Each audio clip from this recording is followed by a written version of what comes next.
everybody.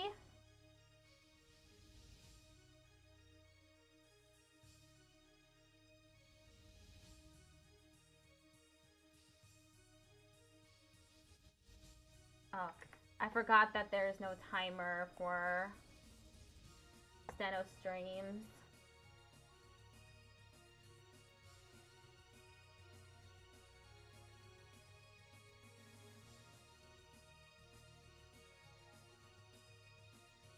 Okay.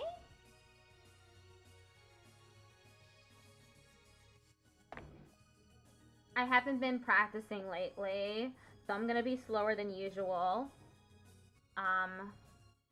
We're gonna be doing class 32 for 80 words per minute, and then class 11 for 100 words per minute. Let's go! Welcome to drill practice. Let's start out with these finger switches. Get our fingers moving. Ready? Here we go. Jet, jot, jut, del, dill, doll, malt, melt, molt, clock, cluck, click, slip, slop,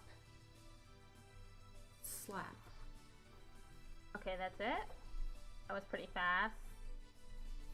Not a lot there, huh?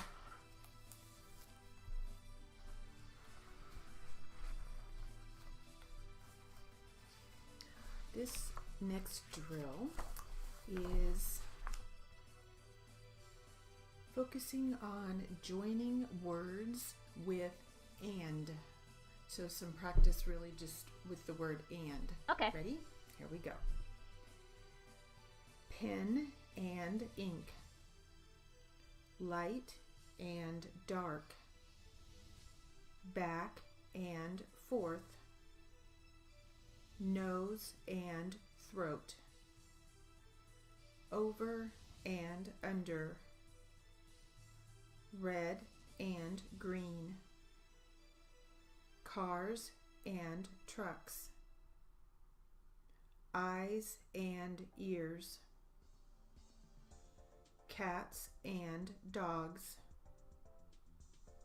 Nuts and bolts. Pots and pans. Stars and stripes. Bride and groom. Front and back. Surf and sand.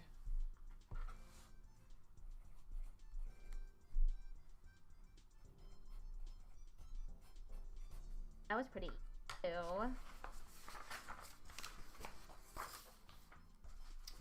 All right, now for some practice with names and spellings. Spellings. Ready? Here we go. Richard B. Claremont. C-L-A-R-E-M-O-N-T.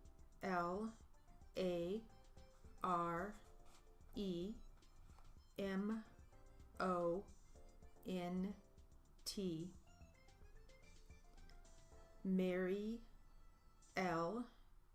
Powell. P-O-W-E-L-L.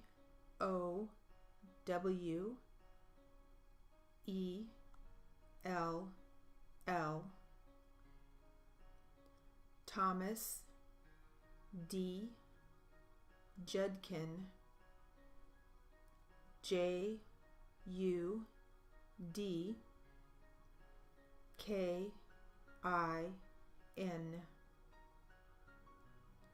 Alice C. Breslin. B. R. E. S. L. I. N.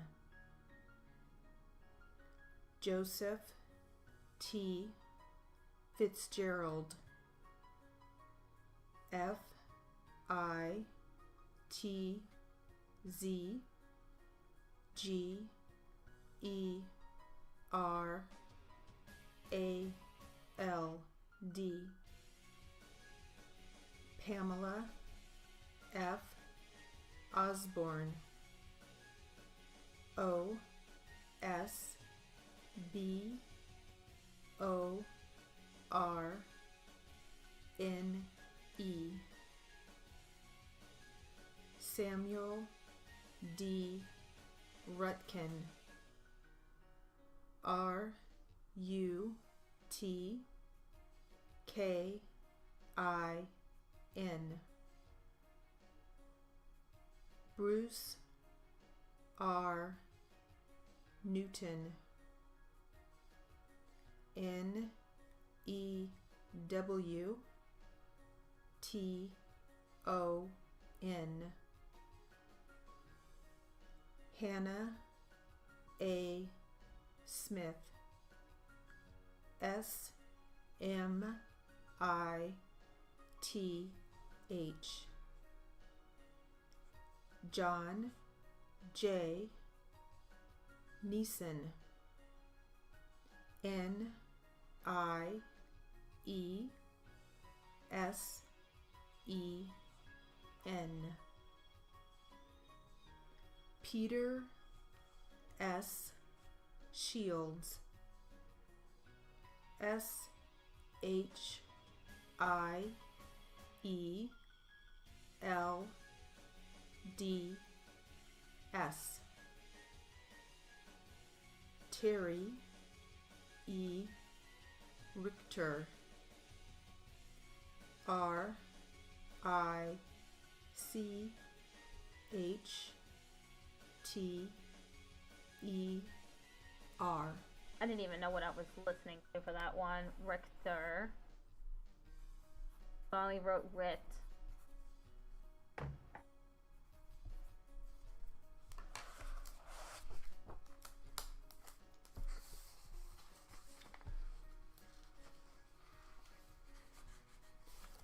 All right, now let's practice some sentences, and these sentences are focusing on consonant compounds, PR, initial PR and initial PL. Okay.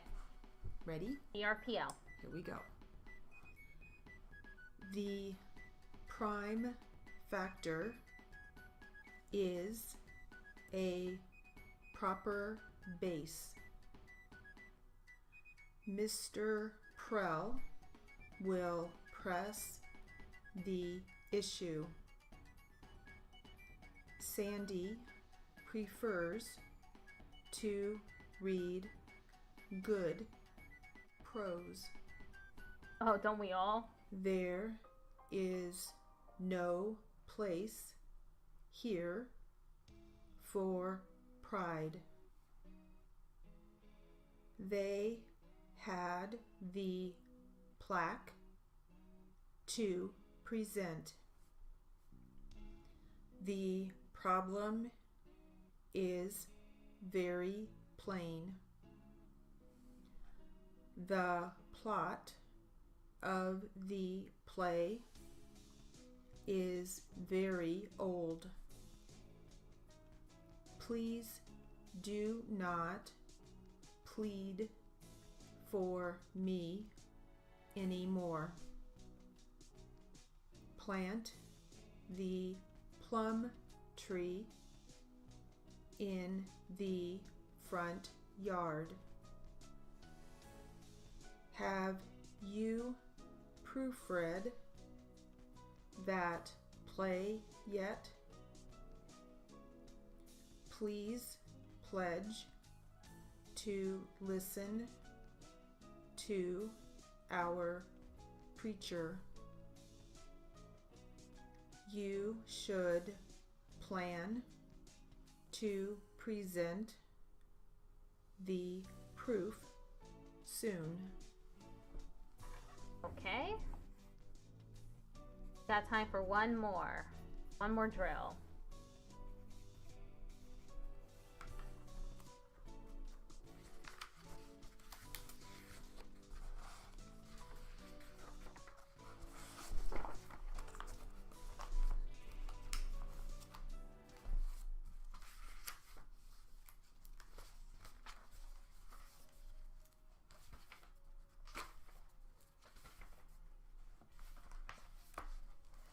Now let's practice some doublets, and these will help us with some vocabulary development.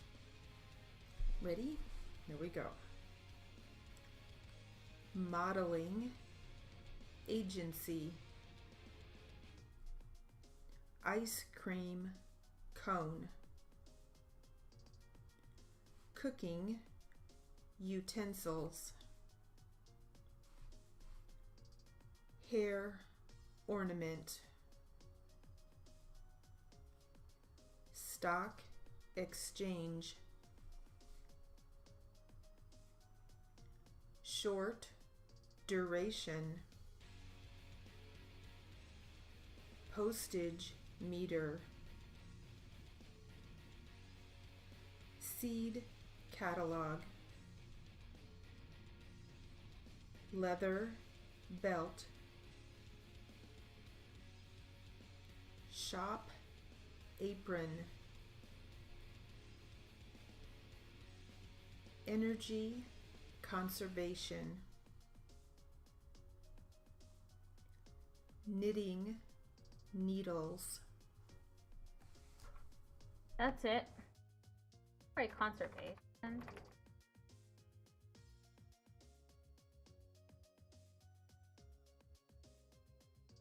Conservation. Or conservation. Utensil. Can't move on without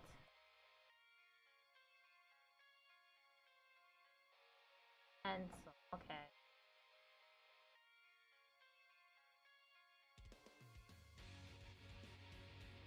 How did I write it the first time? Oh, that.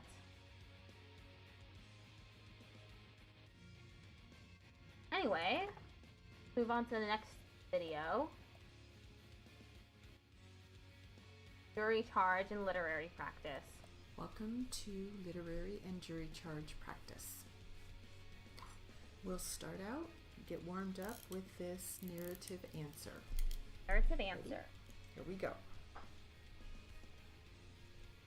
Jean said that she overheard them talking on the extension in the bedroom.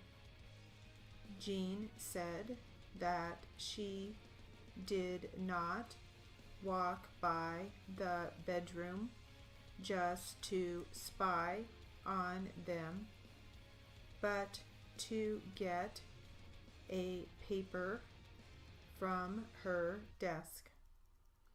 Hilda was talking to somebody on the phone, and Hilda said to come over right away. Well, Jean said that she had gone back to bed until she heard a car come up. Then she looked outside and saw a man getting out of the car and coming up the walk. Hilda let him in, and Jean could hear their voices downstairs. Hilda was telling him that Jean had cashed the check and that she had stashed the money under the cookie jar on the kitchen counter. Jean told me that afterwards she asked Hilda what she meant by telling everybody that she had hidden the money. Then she told me that Hilda denied saying any such thing, and that they had a horrible fight about it.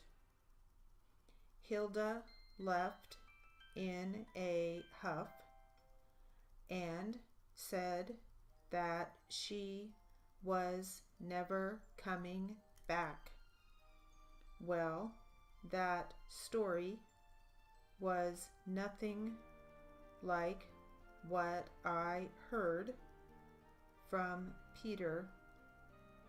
Peter said that he didn't know anything about the affair until the next day when he saw it on the news program on television. Peter is a close friend of both Hilda and Jean and doesn't know what to make of the whole affair. He is baffled but wants to get to the bottom of it.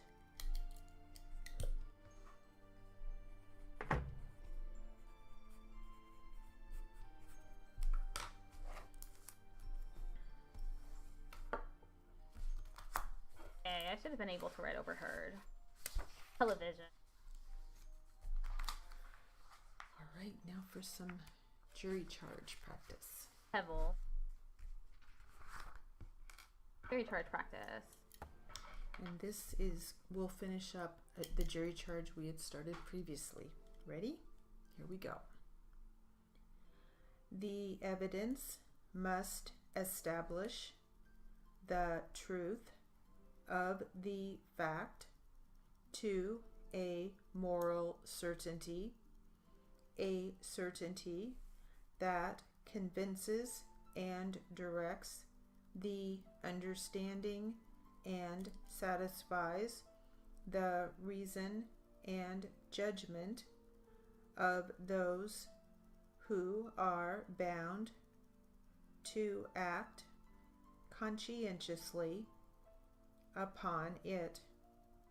However, if after canvassing carefully the evidence and giving the accused the benefit of reasonable doubt, you are led to the conclusion that the defendant is guilty, you should so declare by your verdict.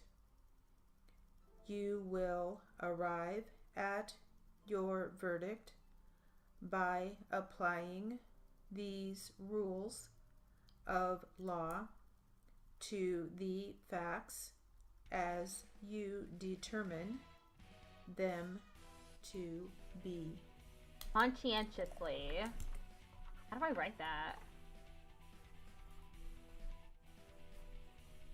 Conscientious. All right. There were a few challenging words in that jury charge. We had conscientiously. Hey.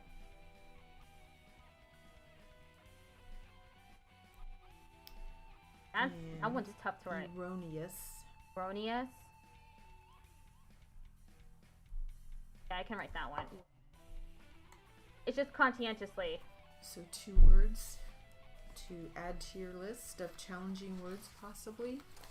I don't know, I'm not aware of briefs, but I'm sure there are briefs for both of those words. But yes, I know challenging words.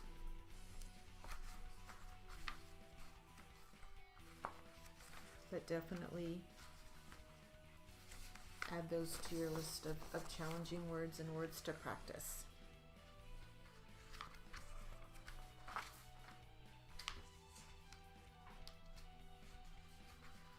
All right, let's get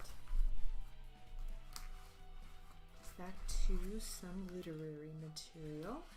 Literary means cheese book, so I'm gonna skip. There in the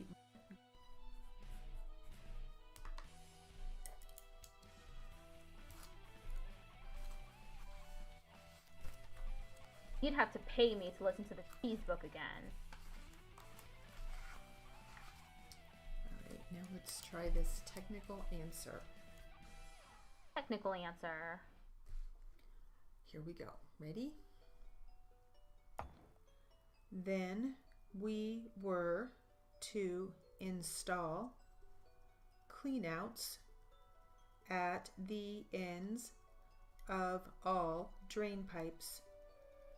Cleanouts also had to be installed at any points where the pipes made turns. Cleanouts are needed at the foot of each rise. When there is a horizontal run of 50 feet, then it is also necessary to install one. If the plug to a cleanout is going to be flush with the floor or other surface, the plugs must be countersunk. It is necessary to have the same type of cleanouts for any waste or soil pipes. The cleanout in question had been countersunk and was at the end of a 40-foot horizontal run. In fact, there was a proper drop in the 40-foot run. In my opinion, the cleanout had been installed properly. The drop should have been enough to take care of the drainage. Okay. In my opinion,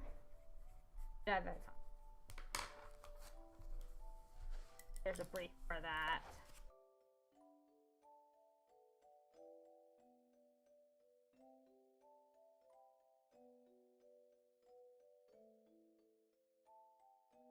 In my opinion, knife.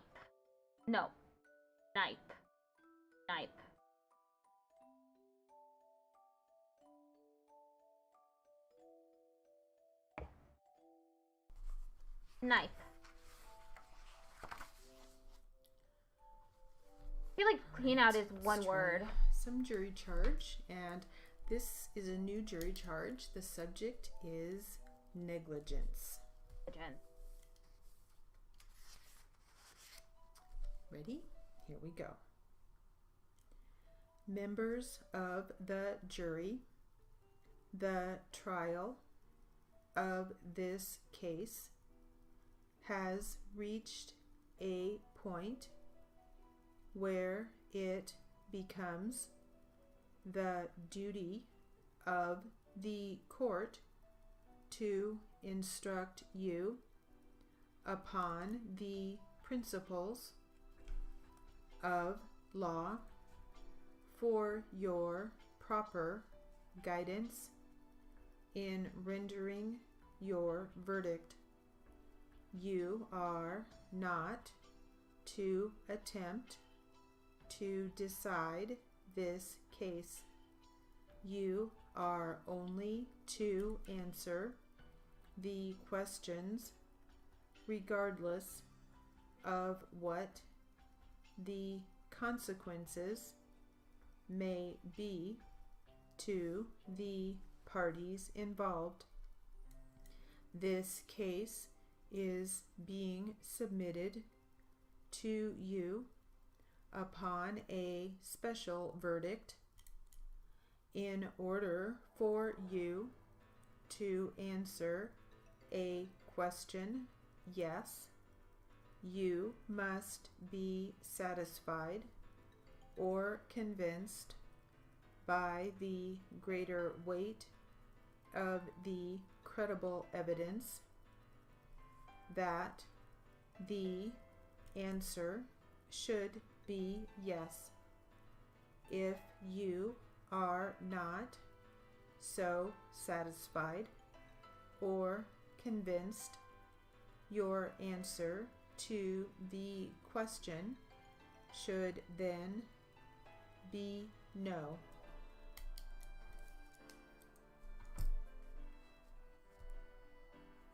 Satisfied.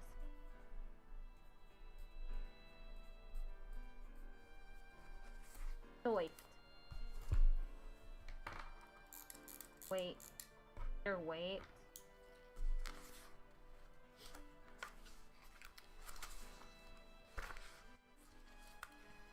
Credible evidence has a brief. Let's try this short technical paragraph. Ready? Here we go. You cannot see carbon monoxide, and it has no color and no odor. Carbon monoxide is, however, present in exhaust fume. Carbon monoxide. Not coming up. Nox.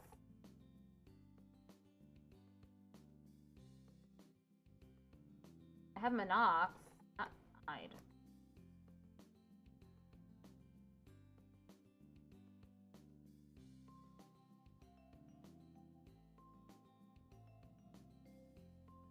Huh?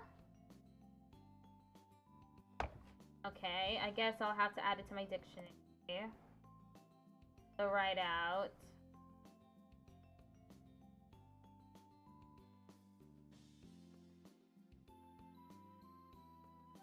Monoxide.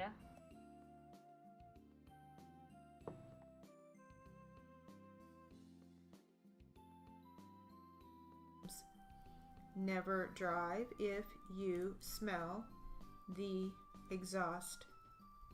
Have your car checked immediately and have the condition corrected.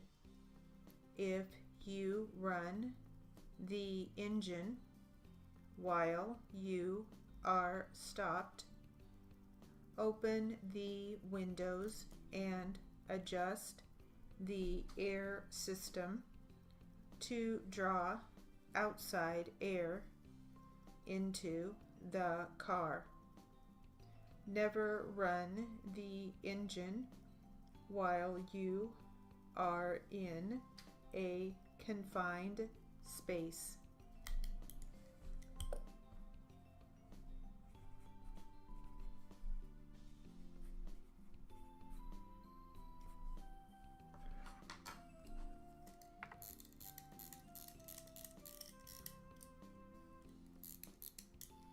Some of the words in that technical that you may want to practice a little more. We had carbon monoxide, exhaust fumes, exhaust fumes.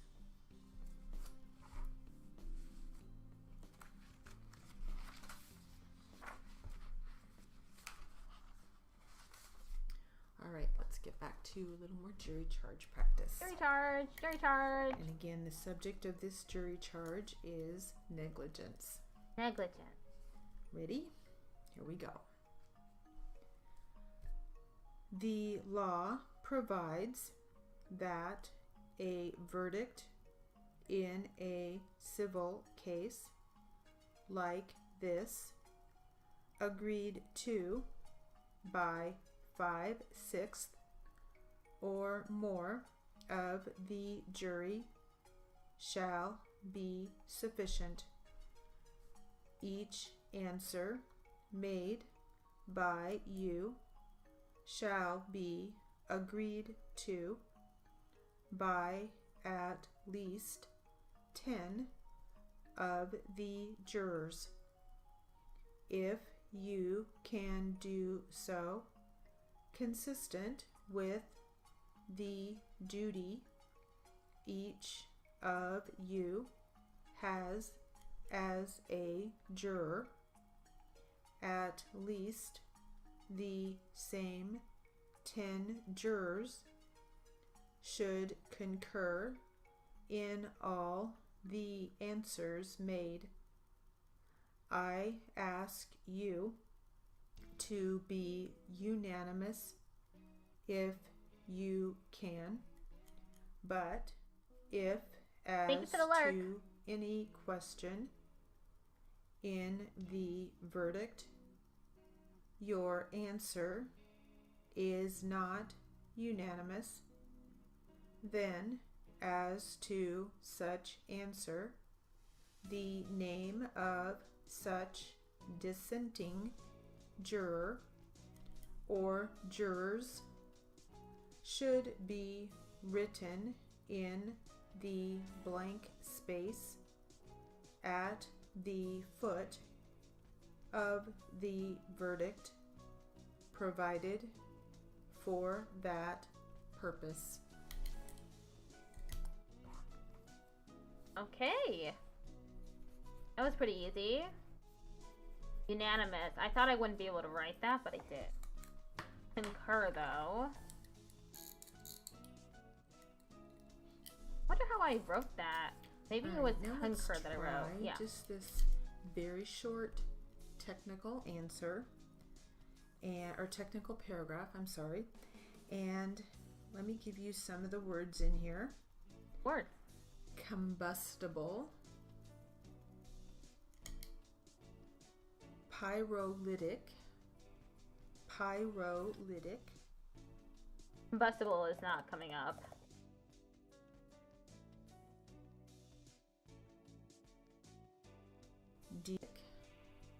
Pyrolytic, deteriorate. Let's give it a deteriorate is not coming up either.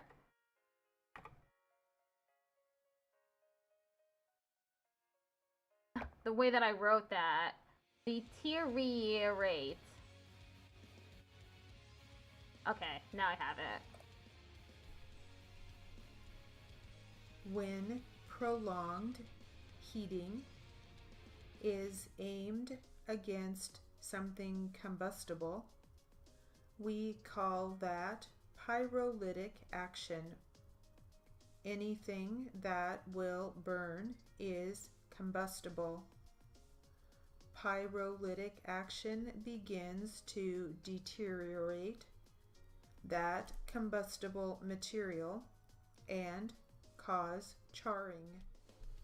If you know what, let me restart this. Anything that prolonged, ready? When prolonged heating is aimed against something combustible, we call that pyrolytic action. Anything that will burn is combustible. Pyrolytic action begins to deteriorate that combustible material and cause charring. If it is wood, it will form a charcoal film.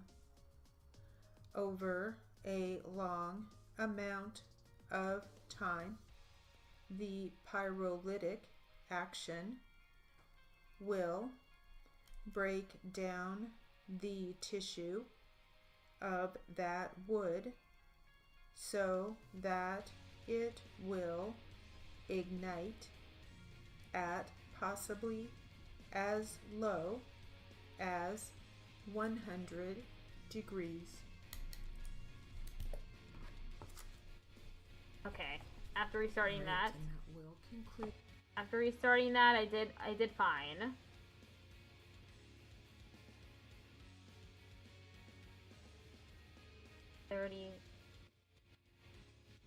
Oh, I did 33 instead of 32. Oh shoot. I forgot that all the videos in this playlist are not in the right order. We do class 32. Okay. Welcome to literary and jury charge practice. We'll start out with this literary. Ready? Here we go. Driving can be hard if the road is wet or covered with ice or snow. Stopping distances are increased when these hazardous driving conditions exist. When you are driving under these hard conditions, remember that it will take you longer to stop and that heavy braking may result in losing control of your car. If the surface is slippery, avoid any quick movements of the steering wheel. When you apply the brakes, pump steadily and evenly to avoid locking the wheels. Slow down and allow extra stopping time. It just takes a split second to lose control of your car. So be sure that your mind does not wander. You need to keep your attention concentrated on your driving. You should not be tense, but you should be fully aware that what you are doing is driving a lethal weapon.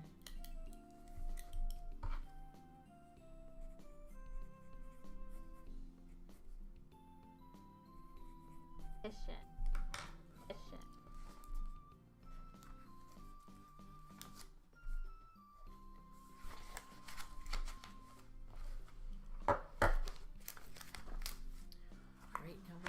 Some jury charge practice.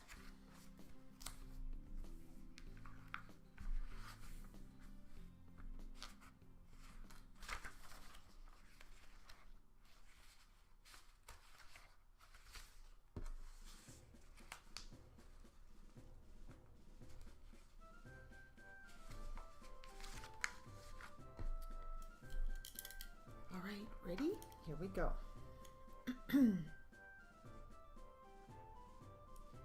You have heard the attorney for the people sum up his case. You have heard the attorney for the defense make his summation to you, and you have heard all the witnesses present their sides of the events which took place last December. You must remember that the defendant is presumed to be innocent until proved guilty. the people must establish beyond a reasonable doubt that the defendant is guilty. You must have no doubts as to his guilt. You must feel sure that he is guilty beyond all reasonable doubt. The mere fact that a person was in possession of stolen property soon after it was taken is not enough to justify his conviction of theft. It is, however, a circumstance to be considered in connection with other evidence to warrant a finding of guilty. There must be proof of other circumstances tending in themselves to establish guilt. Connection. I always get connection.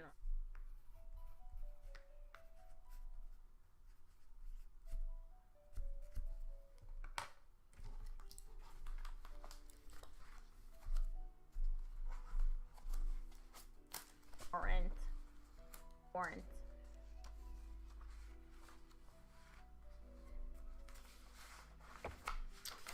All right, now let's try this technical answer.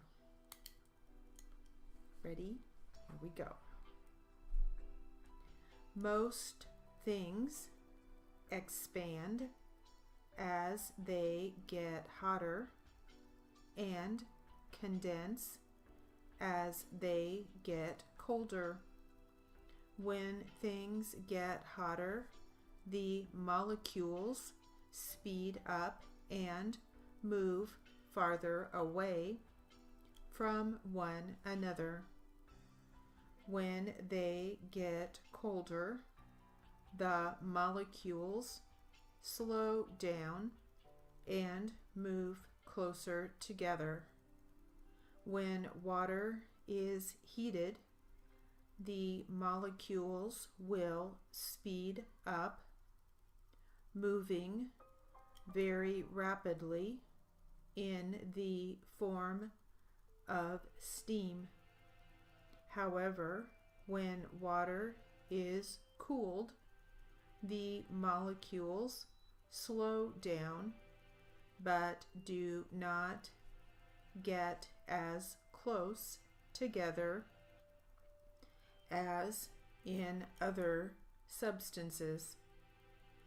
As the water gets colder and colder, the molecules group together. Remember that an atom is a minute bit of matter that is indivisible and which makes up the universe. A molecule is the smallest piece of a substance that retains all the properties of the substance and is made up of one or more atoms. Hey, that wasn't too difficult. I even got indivisible right.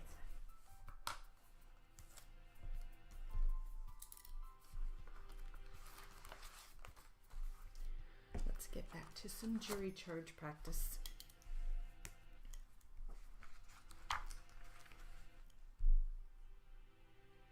Ready? Here we go. In this connection, you may consider the defendant's conduct, his false or contradictory statements, if any, and any other statements he may have made with reference to the property. If a person gives a false account of how he acquired possession of stolen property, this is a circumstance that tends to show guilt.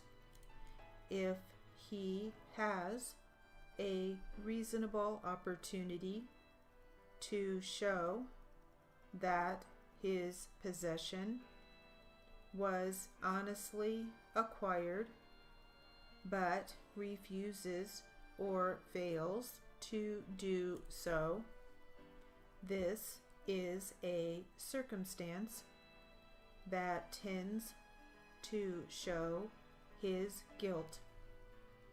Neither the prosecution nor the defense is required to call as witnesses all persons who are shown to have been present at any of the events involved, nor is the prosecution or defense required to produce as exhibits all objects or documents that have been referred to in the testimony or which may have been suggested by the evidence.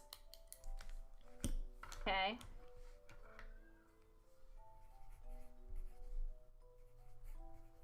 Contradictory.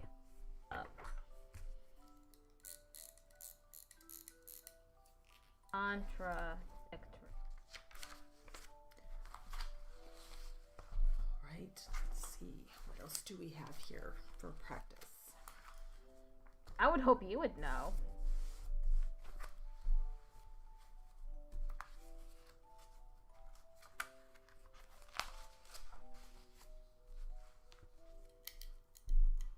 Let's try this narrative answer. Ready? Here we go. I hit the ground. Then I went to stand up, but it felt as if somebody had stuck a knife in my back. I wanted to get away from the truck because it looked as if it was going to teeter and perhaps roll over again.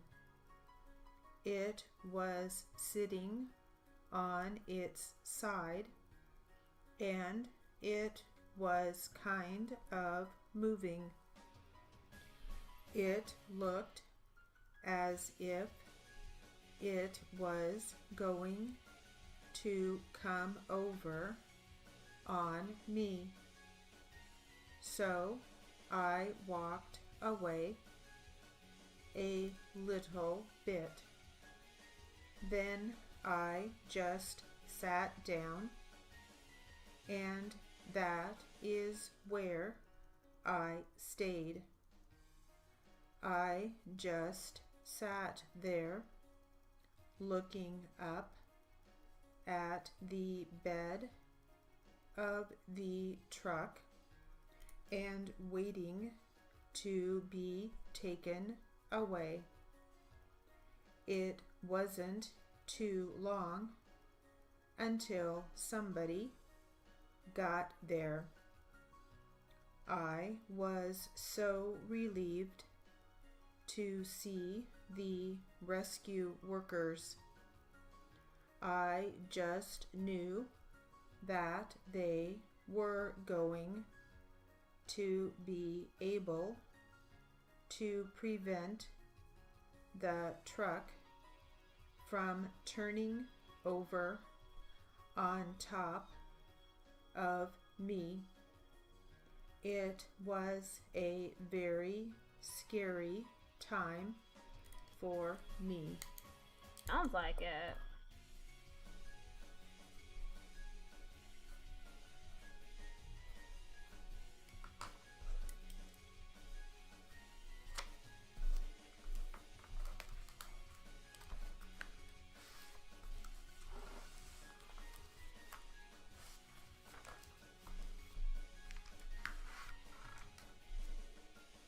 Now for some more jury charge practice.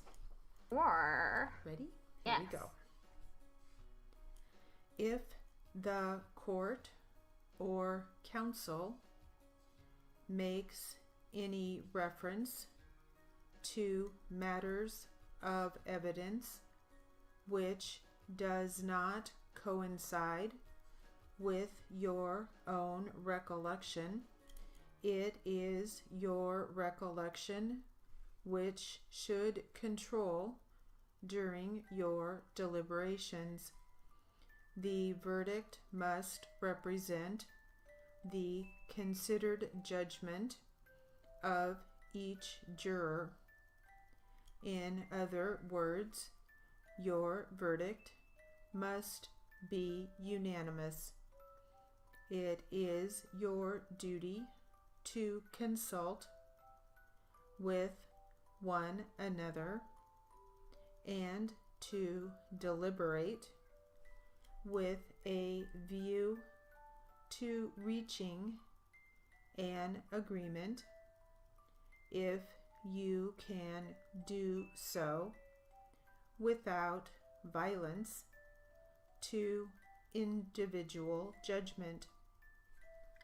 Each of you must decide the case for yourself, but you are to do so only after an impartial consideration of the evidence with your fellow jurors.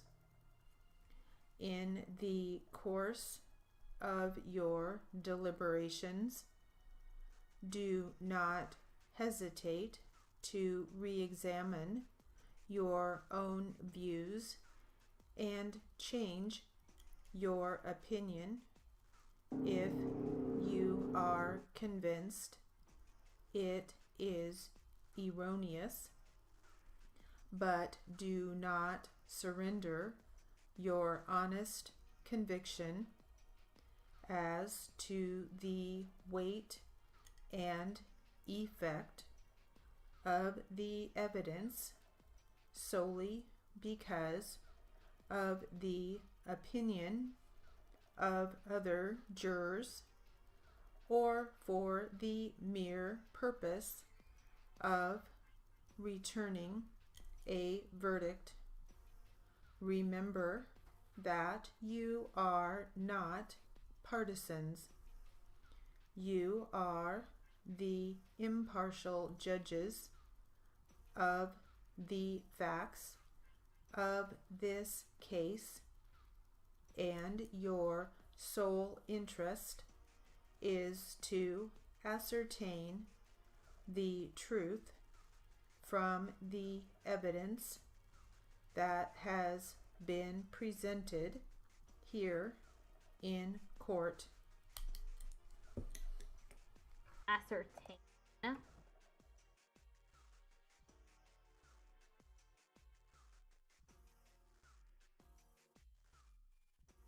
Okay, ascertain. I got it.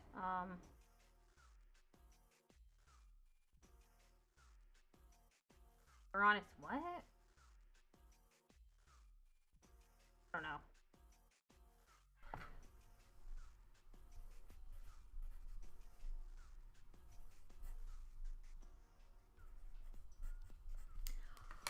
right, that will conclude. Okay, now we're doing the Q&A. Welcome to Q&A practice.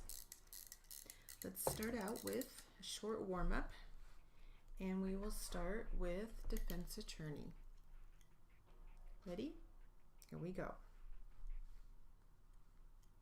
That was the only purpose? No, it was to discuss the results of the investigation with my supervisor and to verify the information that she had given me about herself and about Mr. Rodney. Did you make out a report of the incident on your way back to the office? What incident? Of your first meeting with Miss Pierce. Not at that time. No, sir. When did you make that report out? I think that my first report is dated on the 16th of April, which covers the initial interview and subsequent interviews. I thought you said something about the fact that you had immediately recorded the conversation that you had had so that you would have an accurate record. I took notes during my interview with Miss Pierce. Yes, but as far as a report, no. At what time during the first visit did your suspicion focus directly on Miss Pierce?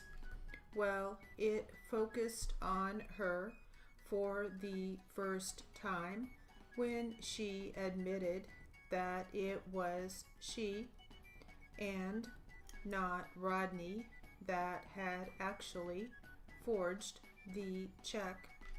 She told you that? Yes, she did. I was surprised. Up to that time, based on the telephone conversation with Mr. Johnson, I was led to believe that it was, in fact, Rodney who had forged the check. But she admitted that she had done it. That is what she informed me. Does it happen often that your suspicions change a lot? No, actually it is rather unusual. Well, your suspicions were very different from what they had been. Oh, sure. After she admitted forging the check, my thinking certainly changed. How much weight do you give to a person's manner when he tells you something? Actually, I give it quite a lot of weight. On that, I forgot how to write miss again. Miss it.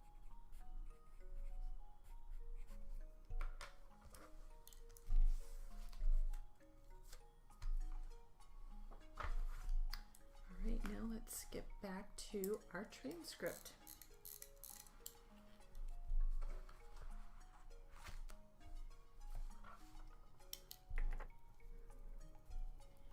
And we'll start with the plaintiff attorney.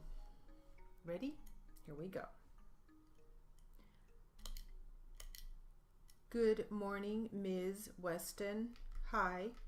I just want you to focus your attention on June 29th, 2004.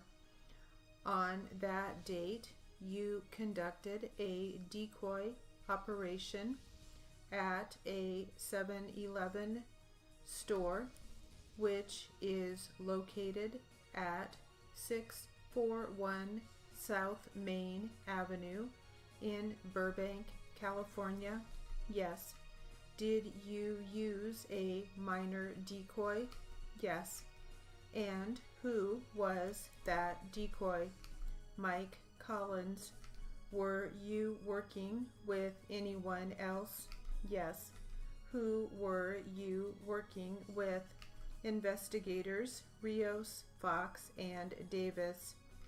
And block Fox, is that F-O-X or correct? Thank you. And did all of you arrive at the store together? Yes. Did anyone go inside the store? Yes, I went inside the store. Did anyone besides you go inside the store? The minor. And between you and the minor, who went inside of the store first? I went in first. Let me just back up. Were you driving an unmarked car? Yes. Were you wearing plain clothes also? Yes. Was the rest of your team also in plain clothes? Yes. How soon did or how long did the decoy wait before entering the store? Did I ask you if you went in first? Yes. Okay. And how soon did the decoy wait before entering the store after you? Approximately 5 seconds. Once you entered the store, were you able to observe the decoy, Mr. Collins? Yes. Where did he go first? To the beer cooler. Did he remove anything from the beer cooler? Yes. What did he remove? 6-pack of Budweiser brand beer. After he took the beer from the cooler, where did... Okay, be right back.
Okay, we're back. Budweiser brand beer.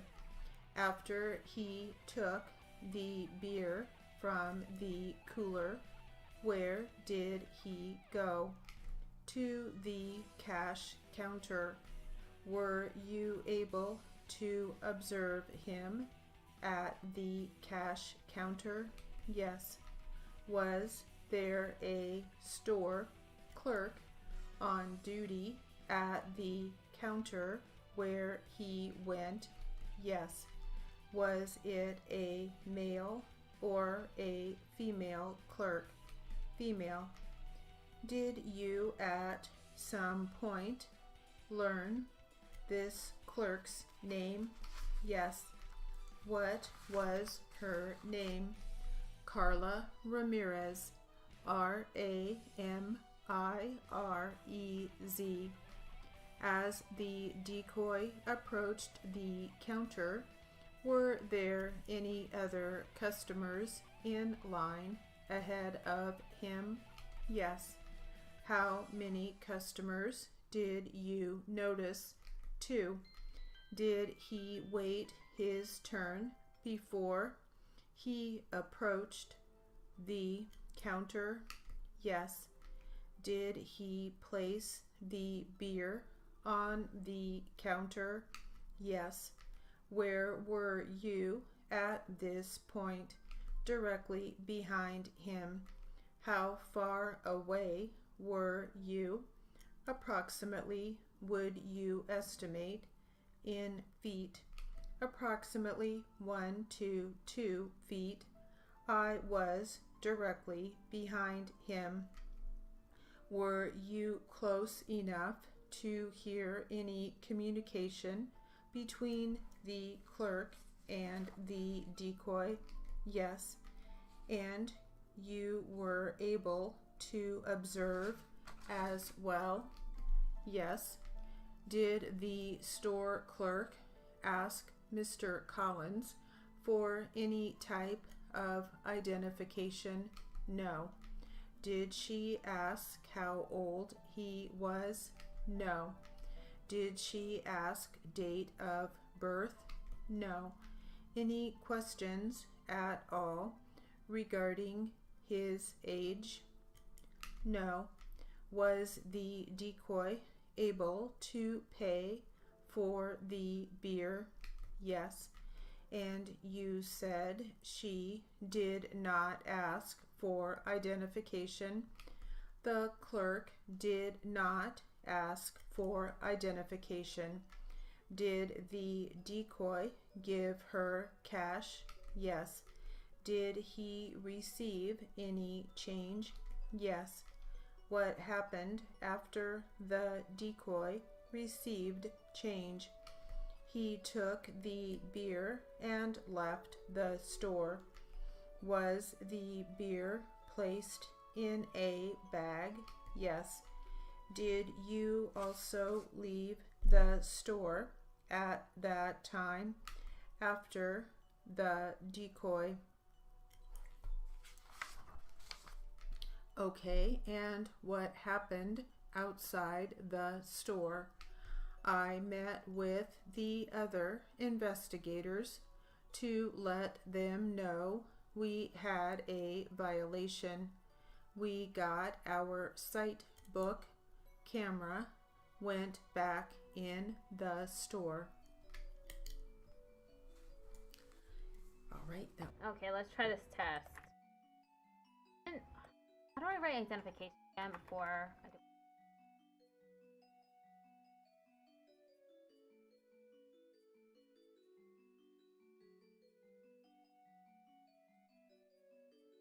Because I keep adding to it. No B. It's just difficult to write this. Okay. I'll just write it as 2 strokes instead of 1. Because I can never remember the 1 stroke. And it's difficult to write. Test. This is an 80 Q&A practice test. Plaintiff attorney, Mr. Stevens, capital S-T-E-V-E-N-S.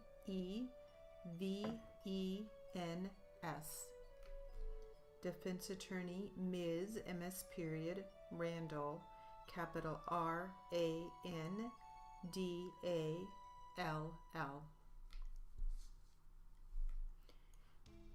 we'll start with defense attorney. Ready? Defense attorney.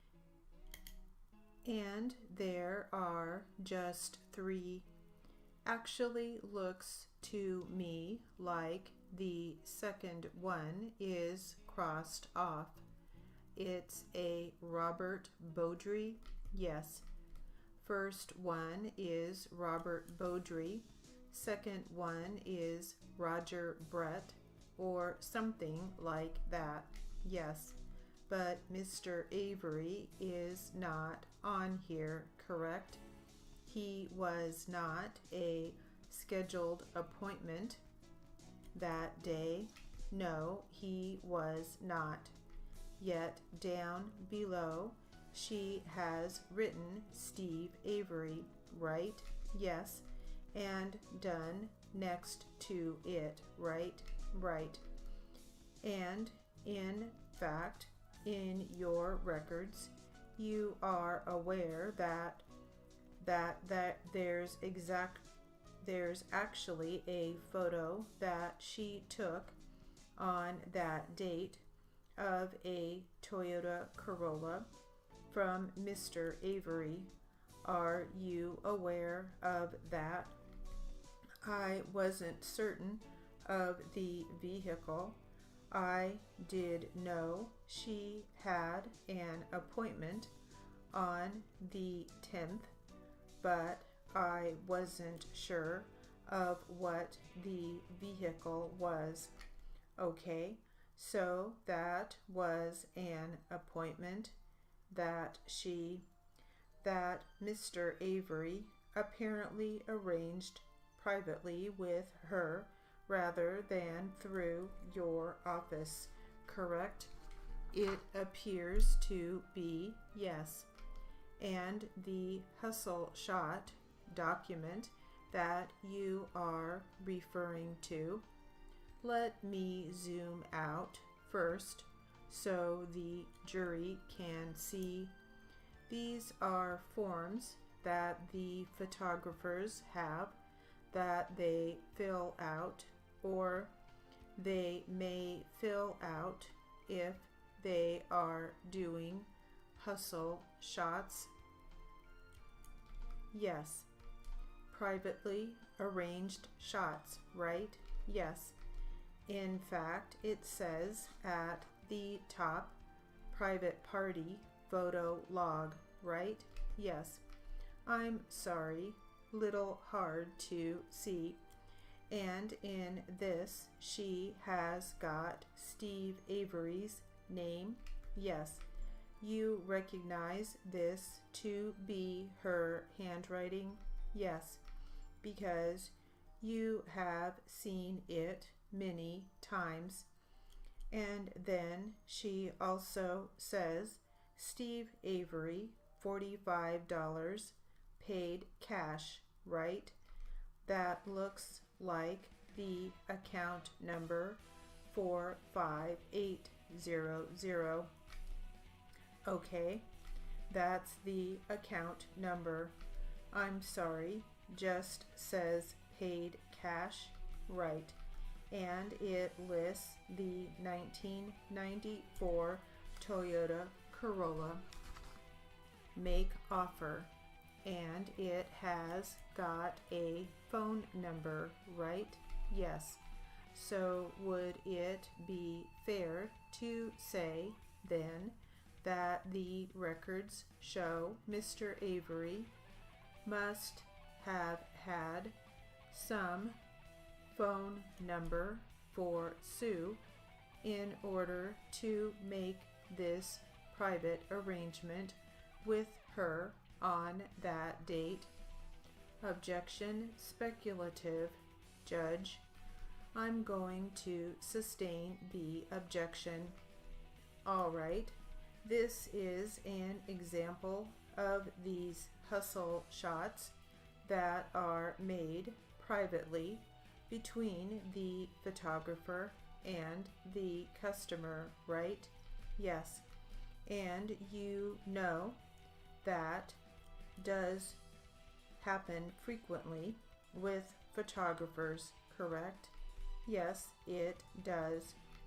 And that it did happen with Sue. Yes. In fact, more than just this one time we mentioned with Mr. Avery. Okay.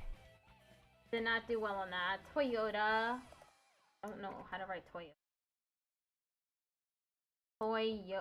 Toyota. Where's the Y? Why isn't there a Y? The write out. No wonder I keep getting it wrong. Okay. Moving on to the next class. Hello everyone, welcome to the 100 drill class. Why is the volume so low?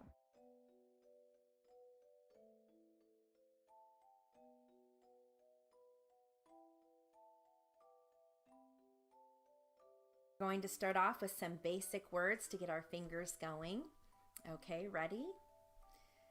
Bit, bite, blood, blow, body, brass, bread, breath, brother, building, death, debt, decision, degree, design, desire, destruction, detail, development, digestion, force, form, friend, front, fruit, glass, gold, government, grain, grass, learning, leather, letter, level, lift,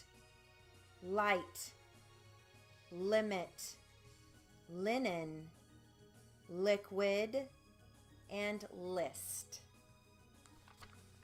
Okay. Design. I've got some phrases here, and they don't necessarily mean phrases you're going to write on your machine, but it's more phrases that people say. Okay, here we go. What Ready? about digest? Or move on. Okay. Oh, I like better.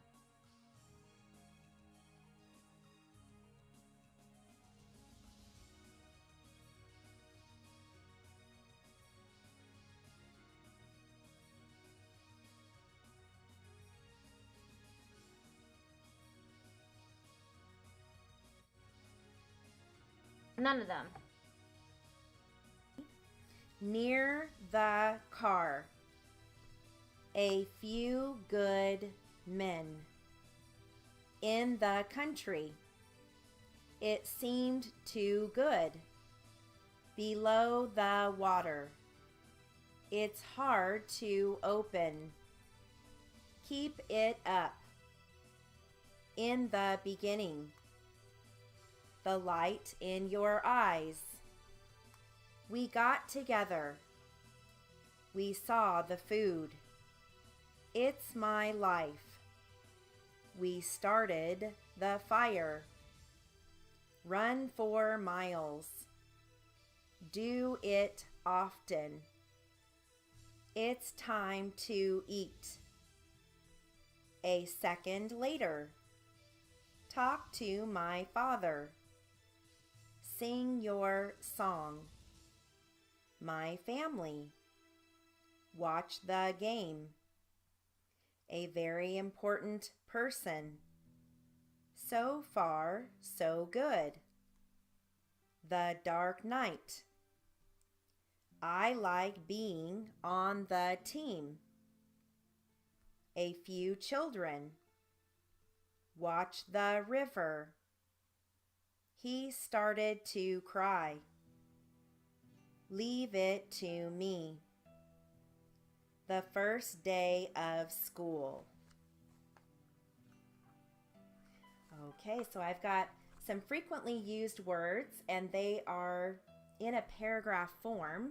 Okay, so I'm going to read that to you and really focus on phrasing who are, we are, to the, in the, whether or not, which is WHRORN, or you can do WHRORNT. Either one works. You have, to the, that you will. You can phrase that whole thing, that you will. If you. Okay, here's your paragraph. Ready? The future of our city depends on its leaders. We must put our trust in dedicated men who are looking forward to the future needs of our city. During this election year, we need your support. We take pleasure in the fact that we are supporting the above named candidates. We have emailed you to find out whether or not you have returned your registration card. We have a lot of respect for you and hold in high regard your opinion. We certainly hope you will be able to vote next Tuesday. We came to the conclusion that you will not be sorry if you support our candidate. We are thanking you in advance for your future support. Just a couple things that I didn't give you. Be able is B long A B L. Babel. Certainly. SERNL. Okay. All right. I have a number drill for you. This focuses on different times. I'm going to give you the time frames first and then read you the paragraph. 10:41 p.m. 9:32 p.m. 12:02 a.m. 12 a.m. 7:07 p.m. 11:24 a.m. 8:57 p.m. 5:48 a.m. 6:23 p.m. Here is your paragraph. Ready? Our trip itinerary is as follows. Tuesday, March 16, depart Los Angeles, flight number 44 at 10:02 a.m. Arrive in Dallas at 2:41 p.m. Wednesday, March 17th. Depart Dallas, flight number 87 at 9:32 a.m. Arrive in Chicago at 12:57 p.m. Thursday, March 18th. Depart Chicago, flight number 259 at 8:09 a.m. Arrive in Detroit at 10:10 a.m. Friday, March 19. Depart Detroit, flight number 98 at 3:37 p.m. Arrive in Los Angeles at 5:24 p.m. And I didn't give you this before we started, but Los Angeles can be written as Langs. That's the way I write it, Langs. Now, some students have told me in the past they write it as LOGS. You just have to be careful so that that doesn't conflict with lotion.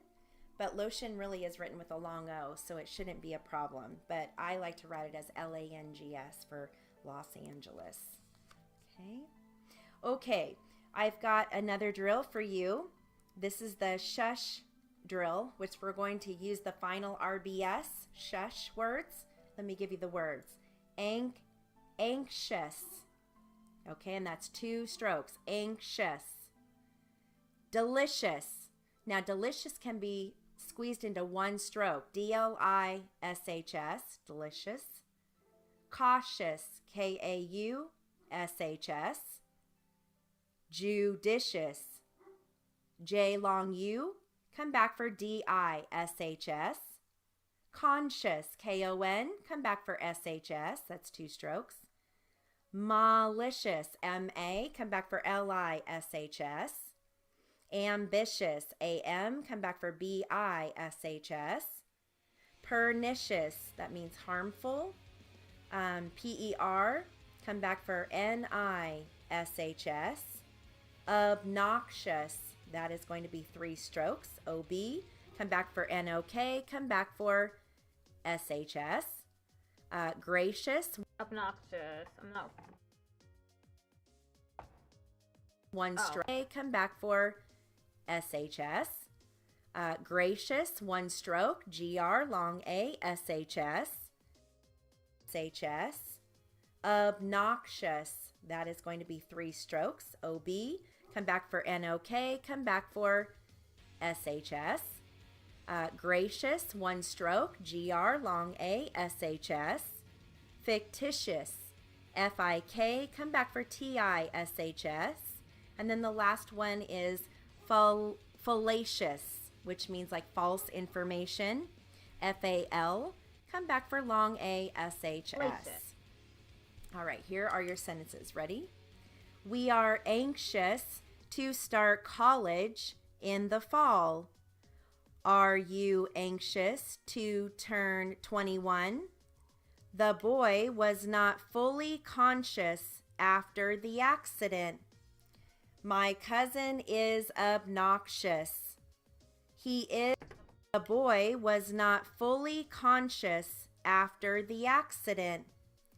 My cousin is obnoxious. He is an obnoxious person. Please take the judicious approach. Sandy has a pernicious blood disease. He used a fictitious name. The identification cards belong to a fictitious person. Julie is ambitious. She is an ambitious young woman. Please be cautious when crossing the street. Are you cautious at all times? Our host was gracious and kind. Mrs. Underwood is a gracious person. The dinner was delicious. Her beef stew is delicious. Mr. Brady has a malicious mind. His thoughts were malicious and cruel. Dave's ideas were fallacious and very disappointing. Most of the goals set by the newly organized club were fallacious, impractical, and unattainable. Okay, and that concludes our drill class for the 100 class. Have a great day. Okay. Next one is charge. Hello everyone, welcome to the 100 Literary and Jury Charge. I'm going to start off with a selection from Don't Sweat the Small Stuff. Okay, here we go, ready? There is something magical that happens to the human spirit a sense of calm that comes over you when you cease needing all the attention directed toward yourself and instead allow others to have the glory. Our need for excessive attention is that ego-centered part of us says, "Look at me, I'm special.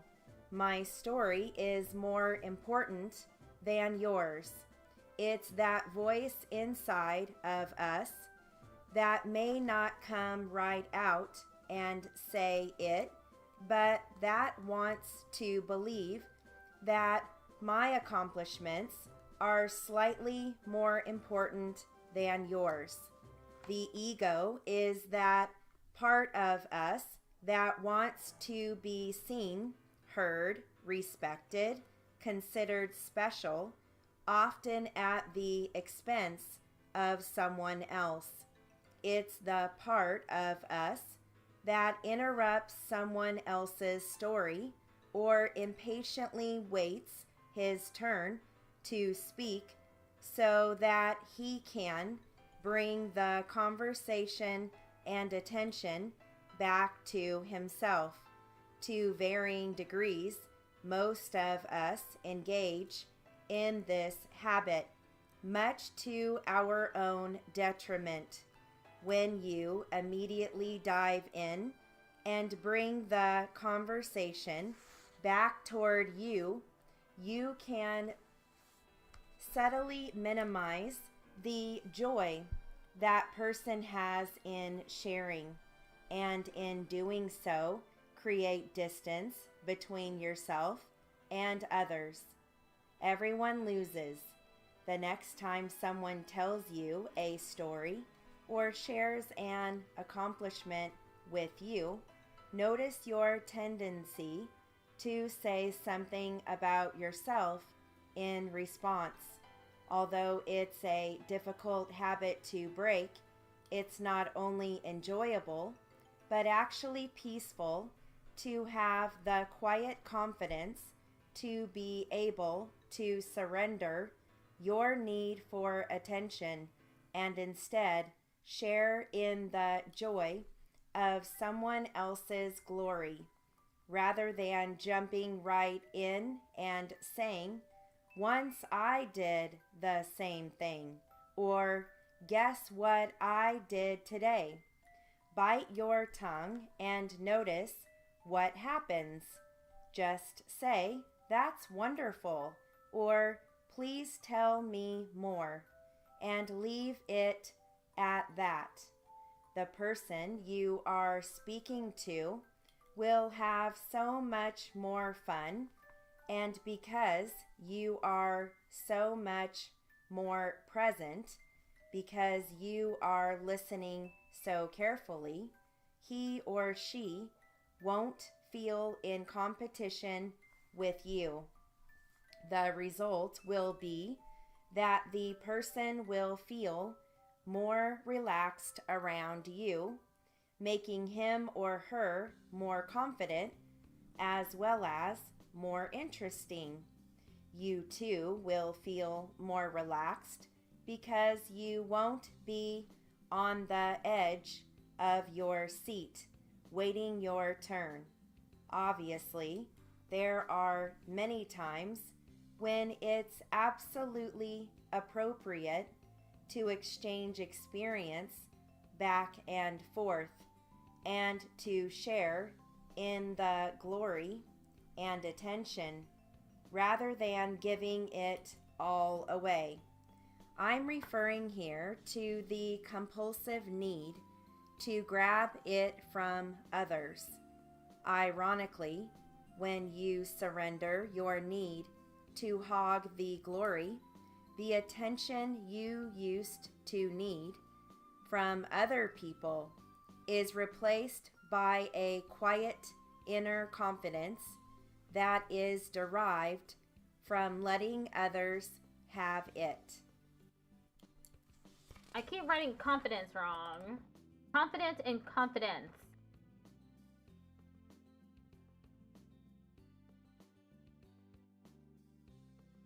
Confident. Confident.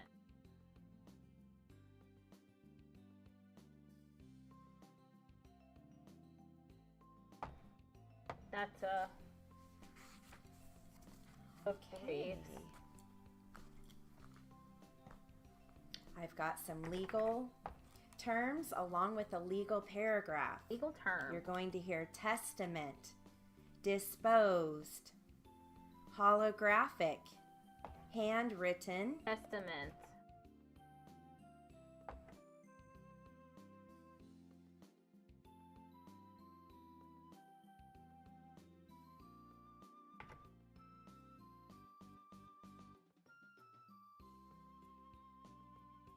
legal paragraph.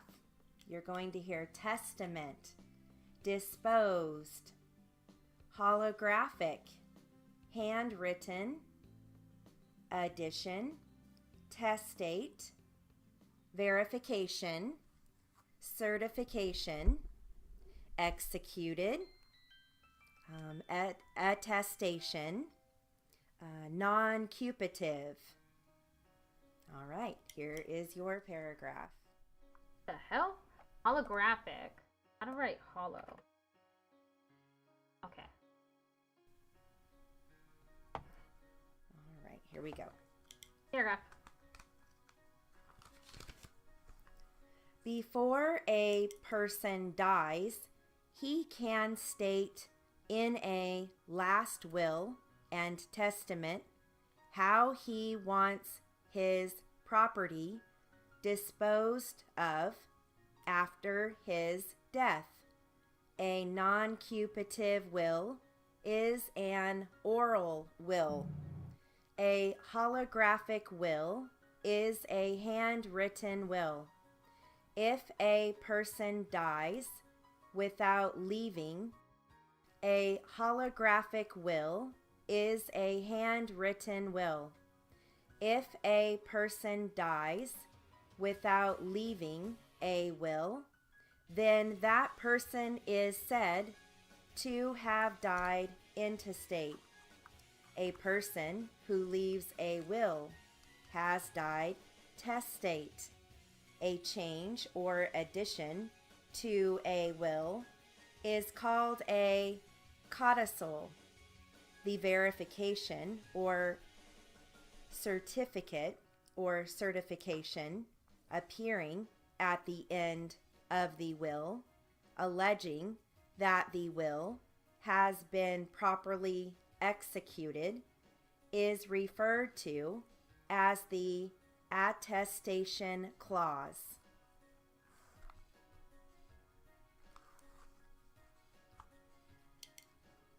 All right. I've got an article for you. This is called A Part for Chris.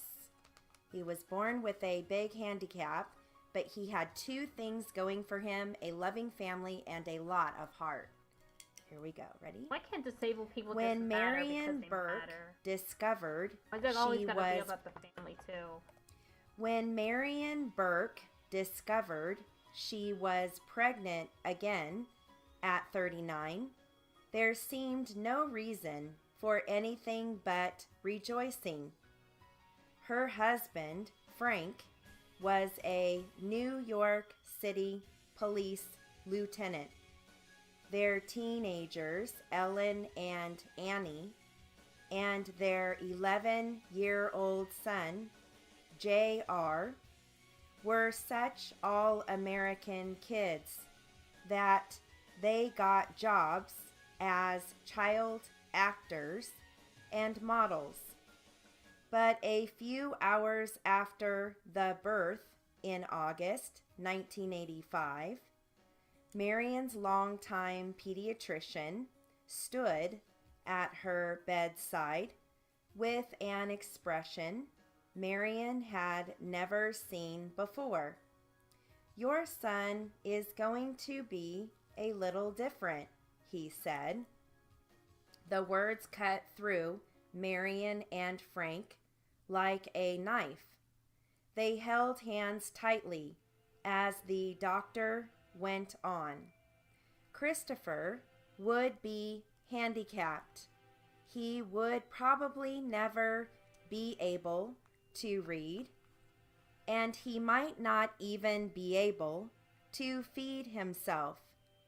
You should probably consider institutionalizing him right away before you get too attached, the doctor said. Marion and Frank couldn't imagine it. Devastated but determined to care for their son, they took Chris home. Gradually, the Down syndrome, as he would have it, as the condition is called today, became evident. His speech was slurred and garbled. He was 2 years old before he took his first wobbly steps. It would be years before doctors realized that the learning ability of an infant with Down syndrome can be raised by exercises and stimulation. But the Burke family did just that from the start. His sisters, Annie and Ellen, sat with the 2-year-old in front of a mirror playing a game to help him talk. Eyes, they would say, moving Chris's hand toward his eyes. Nose, mouth. They repeated slowly, taking his hand from feature to feature as he gazed at their reflections, attempting to repeat after them. Whenever he got a right word, they showered him with praise.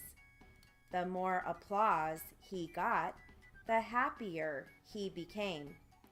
J.R. worked on his younger brother's coordination. To Chris, J.R. became the patient hero who helped teach him to swim and would play catch without getting annoyed, even when his partner missed the ball a dozen times in a row. J.R. and his friends took Chris along to play basketball. They let him try to dribble and shoot by himself. Chris was 4 when his parents entered him in New York's Kennedy Child Study Center.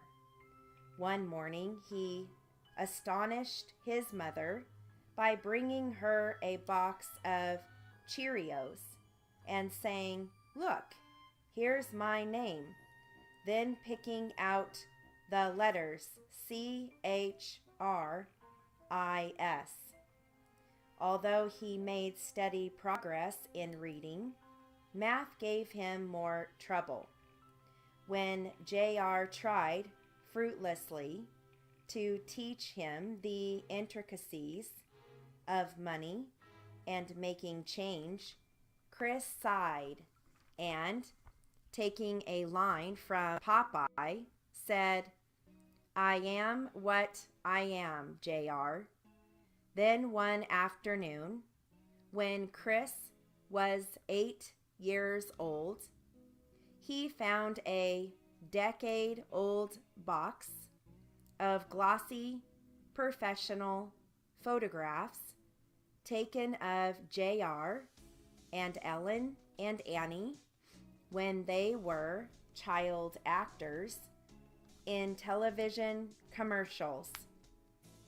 Eagerness shining all over his freckled face, he haltingly announced, "I want to do that. I want to be on TV too." Frank and Marion exchanged looks, their hearts aching.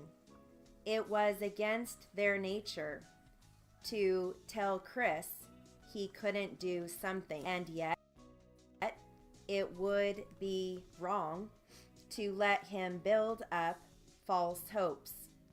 Marion searched for words. I don't know if there would be any parts available for you, dear, but she hadn't reckoned on the sunny confidence behind Chris's smile. Well, you never know, he said finally. Chris never forgot his dream. Over and over, he practiced lip syncing his favorite tunes and dancing whenever a teacher put on a song. He got his first part in a school pageant playing a shepherd. His first speaking part was in the Emperor's New Clothes. His line was, "Ha ha, what a joke." He practiced until he was practically saying it in his sleep. I want to be an actor, he announced afterward. Okay, I'm going to stop there. We'll continue in our next class with this article.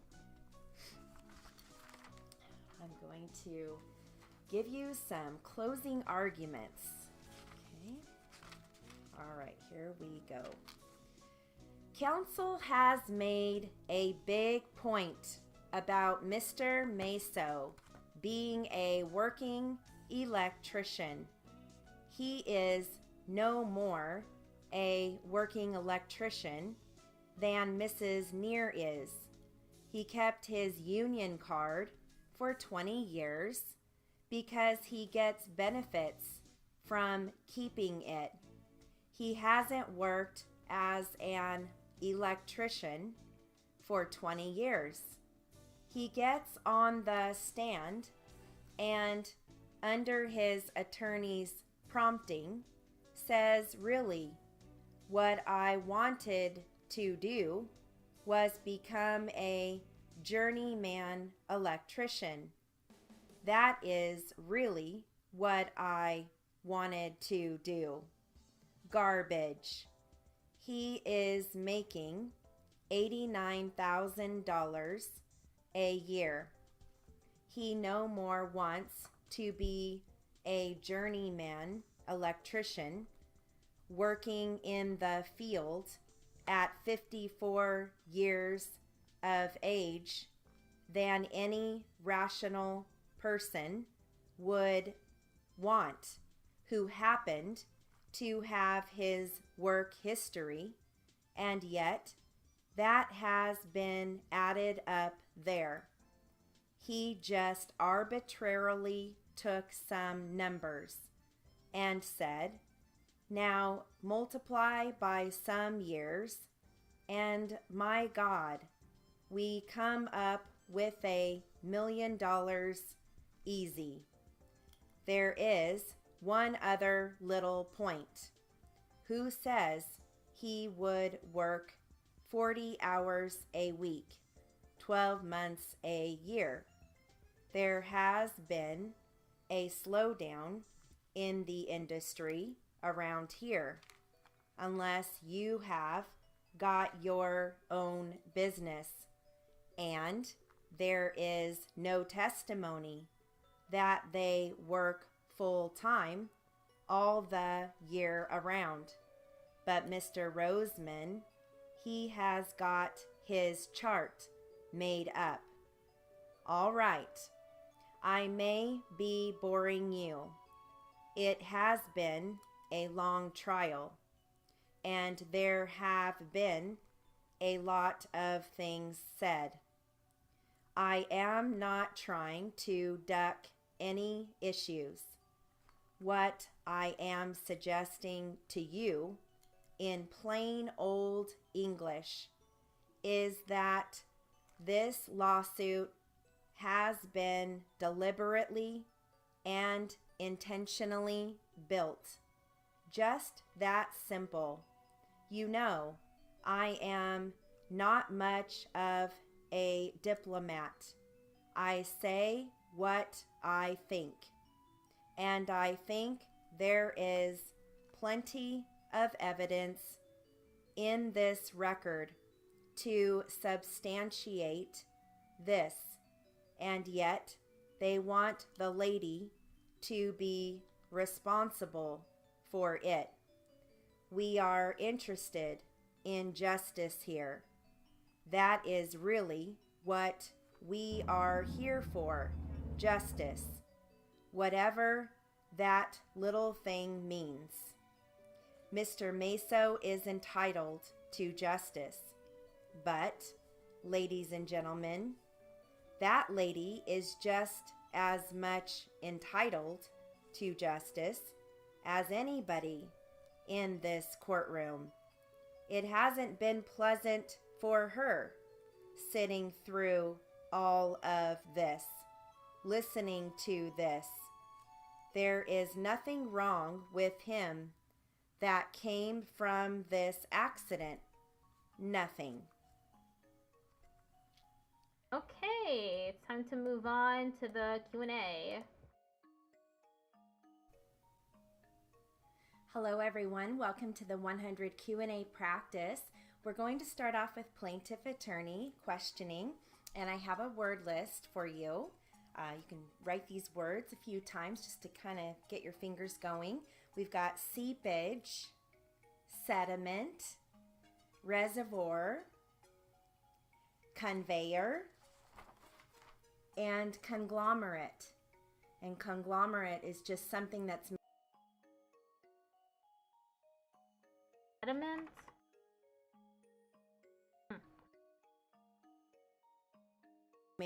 reservoir, conveyor, and conglomerate. And conglomerate is just something that's made from combining things.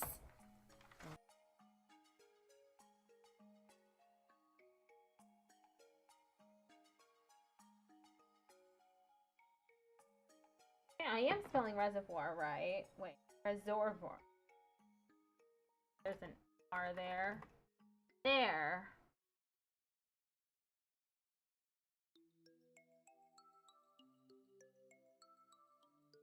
Okay. All right, here we go. Ready? Mr. Blake, you are one of the defendants in this case. Yes, sir. You and the defendant Rick Darwin are engaged in the sand and gravel business. Is that right? Yes, we are. Are you in the business under the firm name of Birmingham Sand and Gravel Company? Yes, that is right. Is that a partnership? Yes, it is. Mr. Blake, at the present time, are you digging a conglomerate mass of rock, sand, and silt out of the side of a hill to the west of the property located on Lot 12, Tract 8340 in Smith, Alabama? Yes, at the present time, that is exactly what we are doing. Is this conglomerate mass loaded into trucks? Yes, it is. Then it is transferred to a conveyor belt, which takes it to a washer. Am I correct? Not exactly.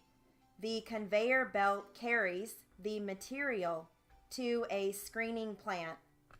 Is it necessary for this screening plant to use water? No, it is not always necessary to use water, but we do occasionally. What is the source of the water?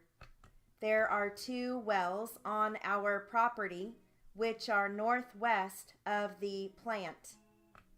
How does the water get to the screening plant? It is pumped from the reservoir. Is that the reservoir that is in the diagram? Yes, that is the one. Which diagram? What number? It is number 5. Does the water then pass through this screening plant? Yes, it does. What happens next? The screening plant separates the sand from the conglomerate mass of silt and dirt. Please elaborate on that.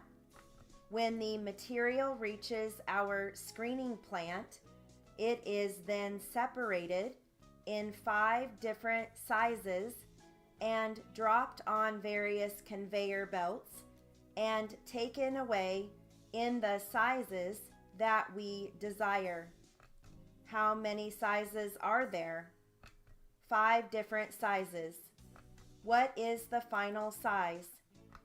That would be the sand. Now tell me, after the water leaves the screening plant, is it clear or unclear? Well, practically clear water, yes. It would depend on the type of material we were screening at that time. After this screening process, when you separate these 5 sizes you have told us about, is there dirt left? Yes or no? I have to explain to you. Is your answer no? No, there is no dirt left. We try to retain every bit of the material. We retain everything possible that goes through that plant, because what you refer to as dirt is our fine material, which we ultimately try to use. I am not talking about what you try to do. Where does the 1/6 dirt part go to? It isn't 1/6. There is less than 2% of the total material that is left at any time. Then there is very little of this material left, suspended in the water, that comes out of the machine. Is that right? That is correct. Where is the water transferred to after this? The water leaves the machine or screening machine and is piped to an inlet to a basin at the easterly end of the property. When the water enters the basin, is it comparatively clear? Yes, it is. What happens to the water in the basin? The purpose of the basin is to permit sediment in the water to settle out of the water. How do you remove the sediment from the basin? We put a special suction type device with a large shovel on the end to remove it. Isn't it true that several times this basin has overflowed into the neighboring property because your company has failed to remove the sediment buildup? Not to my knowledge. Isn't it true that the pressure caused by the sediment buildup caused the basin to have underground seepage into the neighboring property and onto the adjacent highway? No, that is definitely not true. Okay, I'm going to switch over to this transcript. It's about a little boy that gets bitten by a dog. The dog bite transcript. And this is going to be... That starts in 1 minute. defense attorney questioning. Did he wear shorts this last summer when you were in Texas? Yeah. Does Daniel know how to swim? I think so. Did you ever see Daniel in a swimsuit after he was bit by the dog? No. Did you ever see Daniel go to someone's house and go swimming after? No. Okay, what about this last summer when you lived in Texas? Did you and Daniel ever go to the city swimming pool and swim? No. You don't swim in Texas? No. Have you ever heard any of Daniel's friends tease him about the scar from his dog bite? No. Have you ever heard anybody say anything to Daniel about his scars? No. Have you ever teased Daniel about those scars? No. What about Josh? Has he ever teased Daniel? No. Your sister Jessica, does she ever tease him about those scars? No, I don't think so. Did Daniel spend some time, a couple nights in the hospital? Okay, be right back.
Okay, we're back.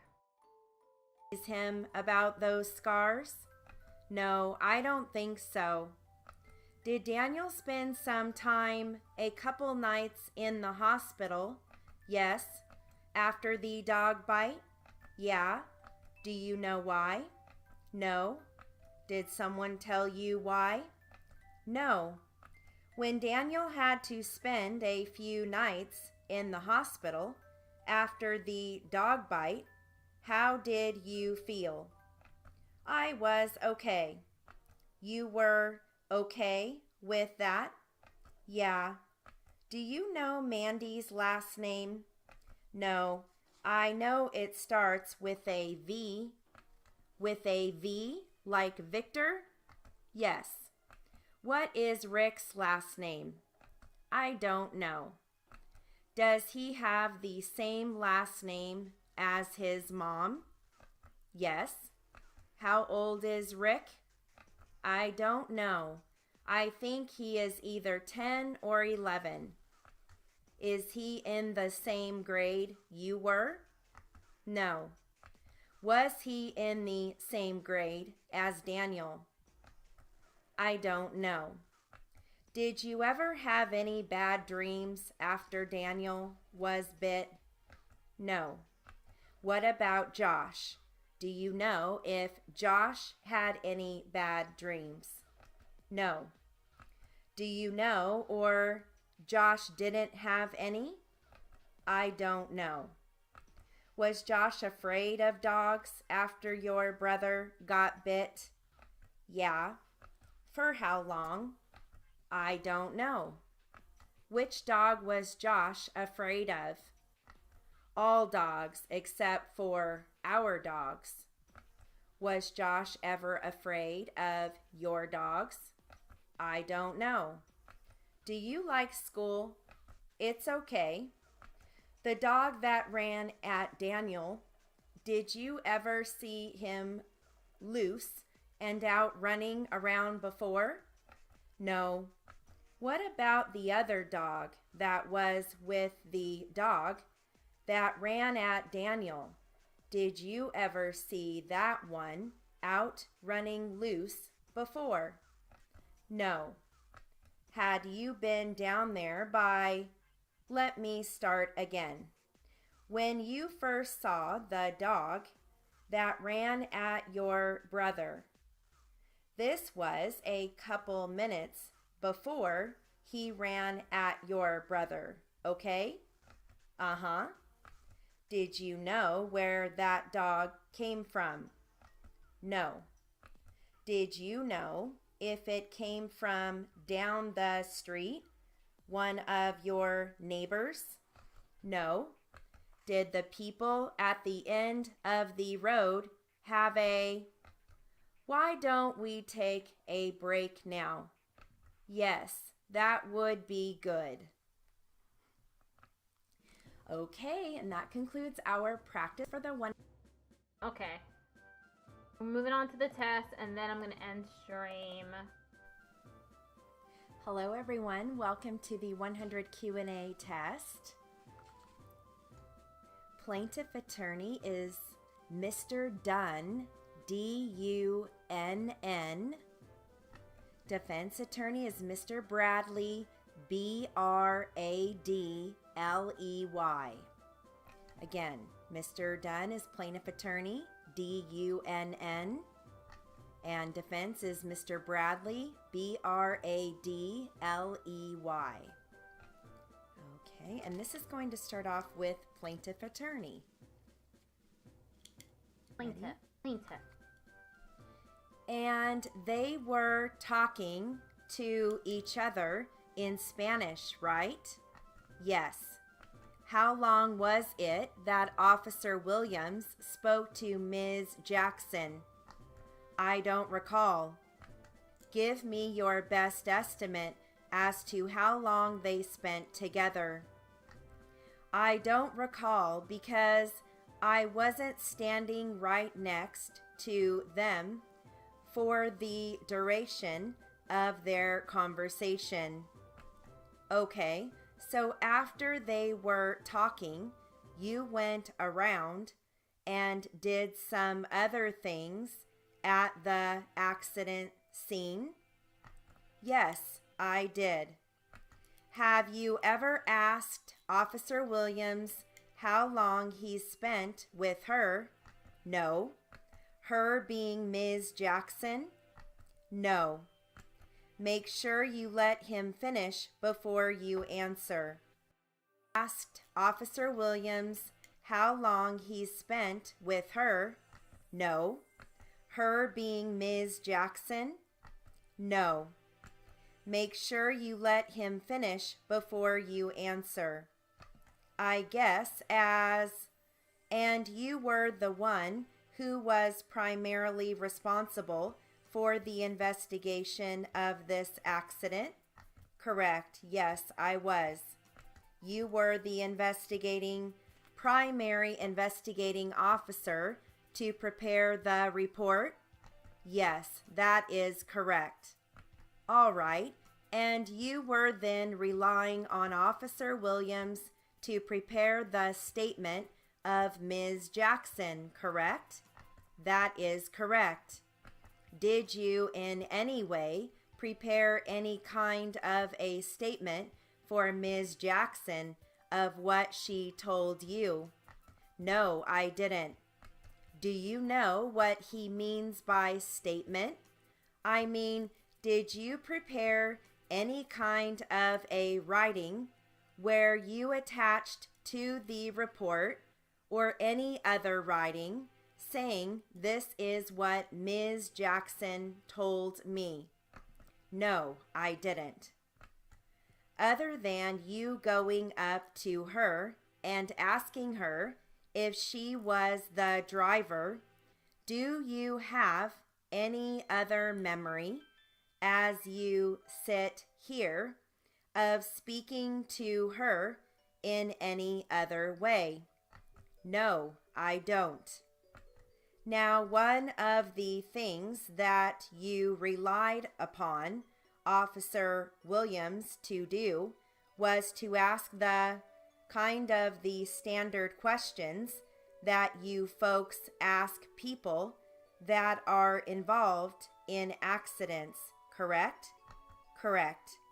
One of the things I noted on the report is there is a location as to whether someone is on the cell phone. That, in today's world, is commonplace to ask that question, right? Correct. It's part of your job to do that, right? Yes. Officer Williams would have asked her then, quote, were you on the phone? Is that right? That's correct. Calls for speculation. Sustained. And if, where it says here on page 2 of the report, it says, cell phone not in use. Do you see that by either party? Yes. All right. Now, you were relying on Officer Williams to do that. Is that correct? Correct.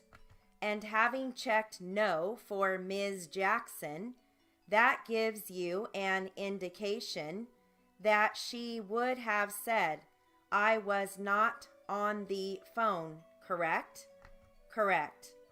Why is it important as a CHP officer in today's world to know if someone was on the cell phone or not at the time of the accident? A cell phone can be a distracting device to be using while you're driving. One of the things that you studied in academy, as well as on the job training and post-training, was that the use of a cell phone can very well be a distraction and cause accidents, right? Correct. Oh, that's it. Ah, that's it for the stream, huh? Didn't do very well on the Q&As, but I also haven't done them in a while, so...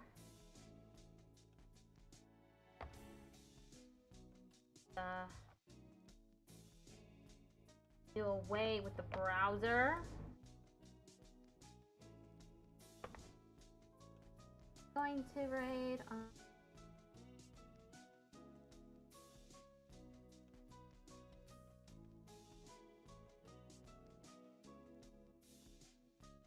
The Space Chase is playing 1000 X Resist.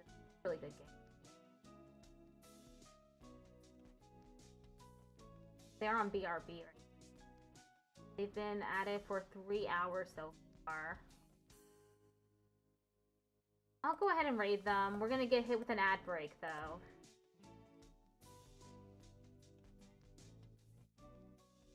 Okay, I'll be back tomorrow to play more Silent Hill F. Goodbye, everybody.